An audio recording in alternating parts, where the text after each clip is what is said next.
ઇતિહાસમાં છે ને અમુક વાર્તાઓ એવી હોય છે જે આજે પણ આપણને વિચારતા કરી મૂકે છે. આવી જે કહાણી છે સિંધુ ખીણની સભ્યતાની. એક એવી દુનિયા જે હજારો વર્ષો પહેલાં પોતાના સમય કરતાં ક્યાંય આગળ હતી અને પછી બસ અચાનક જ ગાયબ. આ કોઈ કાલ્પનિક સવાલ નથી. આ સિંધુ ખીણની સભ્યતાની હકીકત છે. આજે આપણે પુરાતત્વીય પુરાવાઓના આધારે આ જ મહાન સભ્યતાના રહસ્યો પરથી પડદો ઉઠાવવાની કોશિશ કરીશું. ચાલો આમાં ઊંડા ઉતરીએ. આ ટાઈમલાઈન પર એક નજર કરો. લગભગ 750 વર્ષ સુધી તો આ સભ્યતા એના શિખર પર હતી. પણ સૌથી મોટી નવાઈની વાત શું છે ખબર છે? કે આપણને એના વિશે ખબર પડી માત્ર 101 વર્ષ પહેલાં જ. હજારો વર્ષો સુધી આખી દુનિયાને ખબર જ નહોતી કે આવી કોઈ સભ્યતા અસ્તિત્વમાં પણ હતી. તો આપણને આ બધી માહિતી મળી ક્યાંથી? વેલ, આ એ જગ્યાઓ છે, દરેક જગ્યા જાણે કે એક ટાઈમ કેપ્સ્યુલ જે આપણને સીધા હજારો વર્ષ પાછળ લઈ જાય છે. પછી ભલે એ પાકિસ્તાનનું હડપ્પા અને મોહેંજો-દડો હોય કે પછી આપણા ગુજરાતનું લોથલ અને ધોળાવીરા, આ બધી જ જગ્યાઓ જ આપણી આખી તપાસનો પાયો છે. તો ચાલો તપાસ શરૂ કરીએ. અને સૌથી પહેલી વસ્તુ જે આપણને ચોંકાવી દે છે એ છે એમનું ટાઉન પ્લાનિંગ. એમના શહેરો કંઈ એમ જ નહોતા બની ગયા. ના, એની પાછળ એકદમ ગજબનું આયોજન અને ચોકસાઈ હતી. જરા એમની એન્જિનિયરિંગની કમાલ તો જુઓ. રસ્તાઓ એકદમ પરફેક્ટ કાટખૂણે એકબીજાને કાપે, મકાનો ઊંચા પ્લેટફોર્મ પર બનેલા જેથી પૂર આવે તો પણ બચી શકાય, અને મોહેંજો-દડોનો ગ્રેટ બાથ. આ બધું શું બતાવે છે? એ જ કે આ કોઈ અકસ્માત નથી. આની પાછળ એક ખૂબ જ વ્યવસ્થિત સેન્ટ્રલાઇઝ્ડ સિસ્ટમ હશે જ્યાં લોકોની સુવિધા અને શહેરની વ્યવસ્થાને સૌથી વધુ મહત્વ અપાતું હતું. અને આ વાત પર તો ખાસ ધ્યાન આપવું પડે.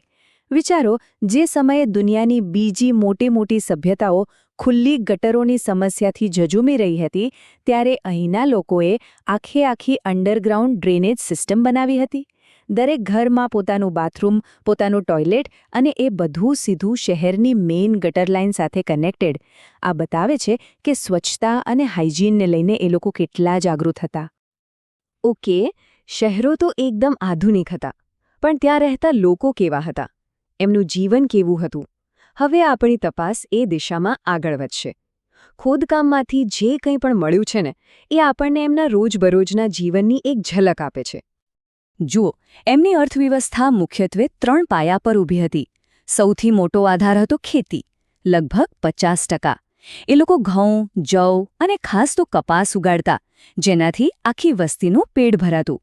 પછી આવે વેપાર, જે લગભગ 30% જેટલો મહત્વનો હતો. ગુજરાતનું લોથલ બંદર એનો સૌથી મોટો પુરાવો છે કે તેઓ દરિયાપાર છેક મેસોપોટેમિયા સુધી વ્યાપાર કરતા હતા. અને બાકીનો 20% હિસ્સો પશુપાલનનો હતો. તો કલા અને સંસ્કૃતિનું શું? વેલ, એ પણ કંઈ કમ ન હતી. આ ડાન્સિંગ ગર્લની મૂર્તિને જુઓ. એના ચહેરા પરનો આત્મવિશ્વાસ, એની ઊભા રહેવાની છટા, જાણે હમણાં જીવંત થઈ જશે. અને પેલી પશુપતિની મોહર, કદાચ એ એમના કોઈ દેવતાનું શરૂઆતનું રૂપ હોય. આ ખાલી કલાકારીના નમૂના નથી, આ એમની માન્યતાઓ અને એમના સમાજને સમજવાની ચાવી છે. આ જે મુદ્રાઓ છે ને, એનો ઉપયોગ કદાચ વેપારમાં સ્ટેમ્પ તરીકે થતો હશે. અને અહીં આવીને આપણી આખી તપાસ એક રહસ્યમય જગ્યાએ અટકી જાય છે. આ લોકો પાસે પોતાની એક લિપિ હતી, ચિત્રો જેવી દેખાતી એક ભાષા.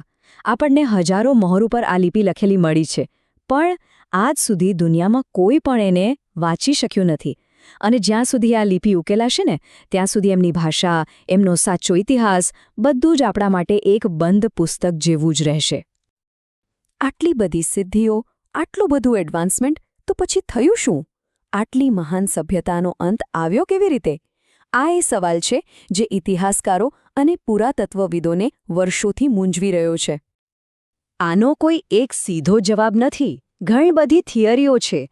અમુક લોકો માને છે કે નદીઓમાં એવા ભયંકર પૂર આવ્યા હશે કે આખાને આખા શહેરો તણાઈ ગયા. બીજા અમુક સિદ્ધાંતો કહે છે કે કોઈ મોટો ભૂકંપ આવ્યો હશે અથવા કોઈ ભયંકર રોગચાળો ફેલાયો હશે.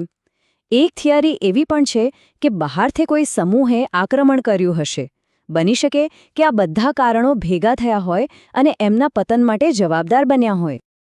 તો છેવટે સિંધુ ખીણની સભ્યતા આપણને એક વાત તો શીખવે જ છે કે સમયની સામે ગમે તેવી મહાન સંસ્કૃતિ પણ એક દિવસ ભૂલાઈ શકે છે.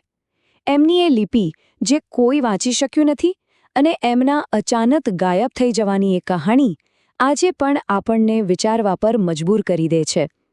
શું હશે એ ભવ્ય સભ્યતાનું સાચું રહસ્ય? કોને ખબર, કદાચ ભવિષ્યમાં કોઈ નવી શોધ થાય અને આ રહસ્ય પરથી પડદો ઉઠી પણ જાય.